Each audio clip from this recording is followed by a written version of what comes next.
કિંજલ રબારીનો વધુ એક વિડીયો સામે આવ્યો છે। કિંજલે વિધાનસભા અધ્યક્ષ શંકર ચૌધરી અને નાયબ મુખ્યમંત્રી હર્ષ સંઘવી પાસે મદદ માંગી છે। સમાજના લોકો મને ધમકી આપતા હોવાનો કિંજલનો આક્ષેપ છે। સોશિયલ મીડિયામાં કેટલાક લોકો મારી નાખવાની, ઉપાડી જવાની ધમકી આપી રહ્યા છે। જ્યાં સુધી હું સમાજનું નામ રોશન કરું છું ત્યાં સુધી હું લોકોને સારી લાગુ છું। मैं मारी लाइफ विषे निर्णय लीधो एमां हूँ खोटी थई गई। दरेक दीकरीने पोतानी लाइफनो निर्णय लेवानो हक होय छे, मात्र दीकरीओ पर ज प्रतिबंधो मूकवामां आवे छे।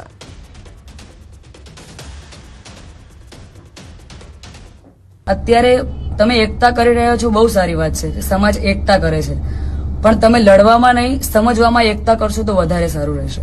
બાકી તો હું કાયદાકીય પગલાં લેવાની જ છું અને આ બાબતે હું આપણા વિધાનસભાના અધ્યક્ષ શ્રી શંકરભાઈ ચૌધરીને વિનંતી કરું છું અને આપણા ગૃહમંત્રી શ્રી હર્ષભાઈ સંઘવીને પણ વિનંતી કરું છું કે મને આમાં સપોર્ટ કરે।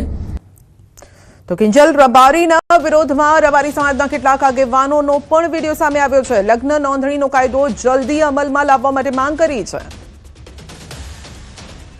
આ નહીં તો કાલ પરમ દાડે 4 દાડે 8 દાડે આ દીકરી પાછી આપ્યા વગર આ ચોરને છૂટકો નથી અને દીકરી સમાજની કલમરૂપ છે। ગુજરાત સરકારને પણ વિનંતી છે કે જે આ પ્રેમ લગ્ન નોંધણી માટેનો જે નવો કાયદો ગુજરાતમાં આવી રહ્યો છે ને આવવાનો છે, એ કાયદો ઝડપથી ગુજરાતમાં લાગુ થાય, એનો લાભ દરેક સમાજને, દરેક પરિવારને અને દરેક કુટુંબને મળશે।